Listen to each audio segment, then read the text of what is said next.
Every single time I sit down to record, something happens. You get the ring, ring, ring, hi, server's on fire. Child is strangling his little sister. This feature was due yesterday, and also you have to fix all the sabotage from the other programmers.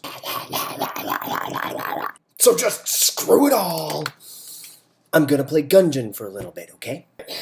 This is looking pretty promising. If I don't get my master around here, I'm gonna be very upset. I really cannot justify playing this game other than that I like it, and it's gonna make background footage while I talk about game design. So in my last video, we talked about how every stat needed to be a meaningful contributor and a direct contributor to the aspects of gameplay. And I wanted to expound on that a little bit and talk about how some game design concepts, especially ones that are very popular in RPGs, can work against that. Oh, yeah, squeezing in there between those bullets. There's this one particular aspect that people take for granted from tabletop RPGs that I think is pretty bad, and I call it the, oh jeez, he's so close to dying. Come on, just die already. Oh, come on. Did you see that? I was so close to getting the master round. Oh man. He died right as he hit me. Anyway, where was I? Oh yeah, I was telling you about the sin of obviation by summation. Consider White Wolf's storyteller system. In it, you have the core attributes that are very broad, general capabilities of your character, and then you have the supplementary abilities that are the skills and the talents and the more specific strengths of the character. Whenever you perform a die roll, the storyteller game master person is going to give you a pair of stats that will... that was probably my opportunity to go. Nope. It's so hard to play and talk at the same time. The Game Master will give you a pair of stats that are being tested. They will be any arbitrary pairing, whatever is appropriate to the circumstance.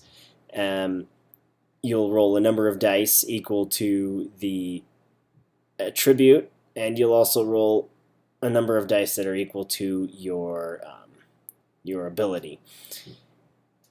The thing is that attributes, they're almost always useful, and so you'll never find yourself in a situation where you won't want to raise your attributes. And the character point cost of raising those attributes is usually justified. So you've got this entire slew of more specific skills and such for your character that you're just not going to care about until you max out your attributes anyway. Unless the GM is just going to be a total twat and refuse to let you raise your stats with your experience points that he gave you, you're going to always want to spring for attributes over anything else because they're the most widely useful, they're the most likely to get your character success. And so the game is less about making interesting decisions, making tough choices, and it's more about just dealing with whatever limitations have been placed on you by the GM because he's not going to want you to max out your dexterity or whatever. It's super early in the game. Now, the fans of the storyteller system are going to say that, it's not about the mechanics, man, it's about the narrative experience. But that's just a really pretentious way of saying that you suck at math and that you don't know how to play games, you just want to talk a bunch. I mean, it's like the elf only in kind of madness. You're not really role-playing unless you completely disregard the dice. Kind of nonsense.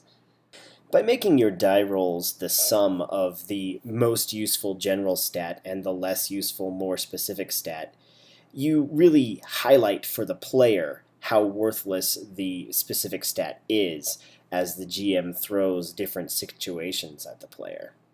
And that's why it is called Obviation by Summation. Adding the two together just juxtaposes the usefulness of both.